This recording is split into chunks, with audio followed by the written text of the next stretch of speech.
friends, Colleen here with Stir the Soul. I am here to share with you the Hands-On Bible by New Living Translation. It's packed with experiences that get kids into the Bible and the Bible into kids. Who could not love that? So here is the box that it comes in. Is it not so pretty? Here's the back of the box too, in case you want to see. It does have, oh, I think I just did that wrong. Oh boy, there we go. So it has bonus free family devos, music, and more at myhandsonbible.com. And I will have pictures posted of that, so if you wanted to read the back of it. So it's this beautiful purple soft leather cover with this like rose gold pink. It's probably more pink than it is rose gold, but it is very pretty with the purple. Hands-On Bible. And then here is the back of it. And we're just going to jump in. This is, I have looked at this, but I've not really gone through it. And so this is kind of first thoughts, and I will show you it as we move. So discover why the Hands-On Bible is a book you can't put down. So it has introductions, cool facts, sends you straight into the Bible, and valuable info. All right, so Hands-On Bible. We're going to kind of just jump in and see how easy it is to use. All right, but we are going to see this. It says, read it, remember it, write in it, share it, measure it, treasure it, live it. There's only one last rule. Have fun with it. Okay. Old Testament. That'd be fun to color in with some colored pencils, right? All right, so Genesis. Okay, the book of beginnings. Look for 4 hidden messages in Genesis. Genesis is all about beginnings. There's too much to tell here, so you'll just have to read the book yourself. It's awesome. So famous first in Genesis: creation of the world, first man, first woman, first marriage, first sin, first results of sin, first kids, first murder, first time God pointed out his plan to save people from their sin. All right, starting from scratch.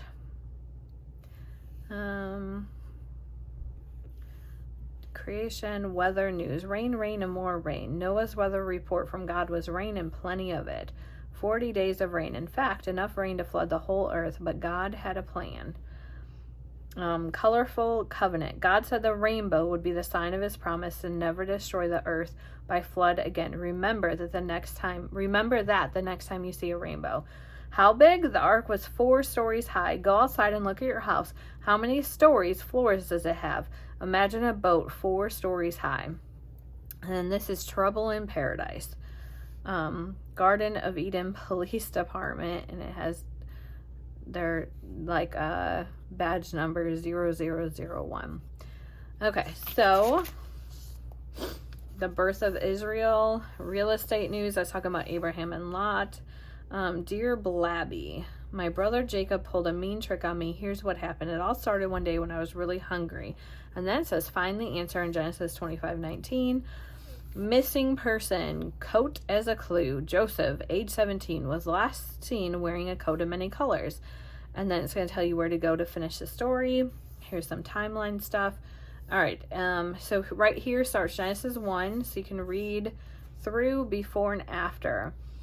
Look at a sheet of dark construction paper, and what do you see? Nothing, right? That's all there was. Nothing until God said about creating the universe. And then it says, look at Genesis 1:2.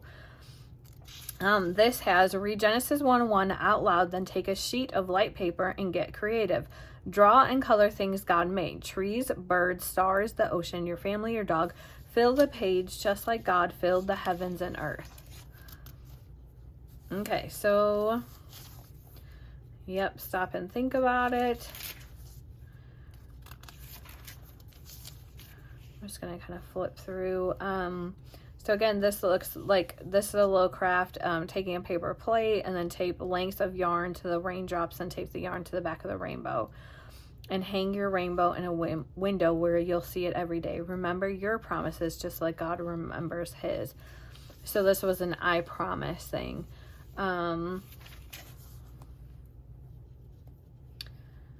And so I think the idea of this Bible is a hands-on, giving them little clues to look for information, creating crafts with the Bible. I mean, it has lots of different things here. It looks like you're making some kind of sandwich or something. So I think the idea is that, you know, with a hands-on project to help tie in some of these things, to help you think about it a little bit more and trust it a little bit more, of what it's saying, and not trust it in like the words, but, you know, I think when you can take it to heart and remind yourself of it more often. So this is Genesis. What is this? The giant squid's eyes can be as big as 15 inches across.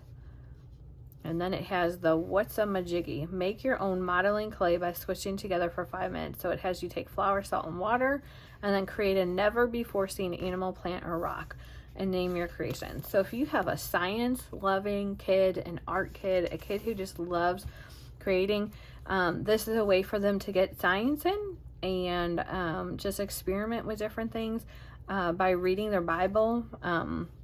This is on the flood, Genesis 6-9. This is on Exodus. I mean, it has all the steps, and it looks like simple as far as items you should have in the house. So here's on the 10 Commandments, and then it has the comparison to what Jesus says, so with the 10 Commandments, comparing those, and then Exodus. So here's your introduction to Exodus, and we are just going to flip through. So these pages are like a thicker page and in color, and will show just kind of teach information. I mean, this is about objects that God uses. So lots of information, I think, for the kids to flip through and just read and study the Word.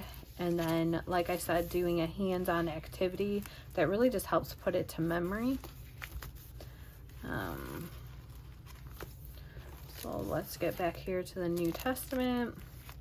I am going to look and see if Jesus' words are in red. They are not. So if you like red letter, this does not have it. If you don't mind, you are good to go. And then let's come back here and see what's in the back of the Bible. All right. Where to turn in my Bible. I love these. When I was a child, I loved going to the back of my Bible and looking at the concordance and different things that I was struggling in or I wanted to know more about. I was able to flip through and see what God, what His Word had to say about that. So, I mean, here it says, where to turn in my Bible when I feel angry, afraid, encouragement, forgiveness, to forgive somebody else, patience, wisdom. When was the Bible written? So this is, let's see if they had did you know? Frequently asked questions. Who wrote the Bible? When was the Bible written? Will God put new stories in the Bible? Do all the promises and commands God gave to the Israelites apply to my life? So these are great questions. This right here says there's a reading plan you can look at on their website. What does it mean to be a Christian? To obey or not? Unsung heroes. And then here's your dictionary and concordance. And that goes on for several pages. So it just here it says like whisper. It's going to give you what the definition of whisper is, and then it's going to have scripture references. So like 1 Kings 19:12, and it says sound of a gentle. W is for whisper. So Job 26:14, merely a whisper of His power. So then you could look up verses that have that in there.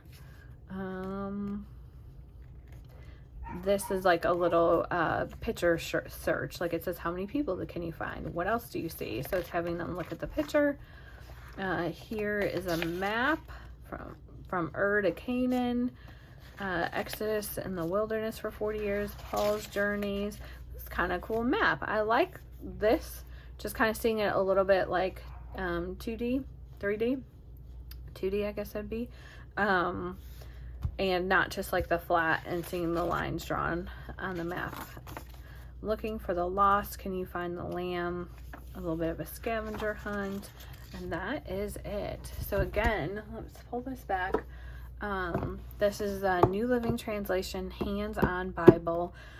Great for kids. I'm not sure what other covers it comes with, but it'd be great for girls or boys, kids who love art, science, hands-on projects, and just interacting, getting creative and interacting with the Bible. This would be a great addition for them.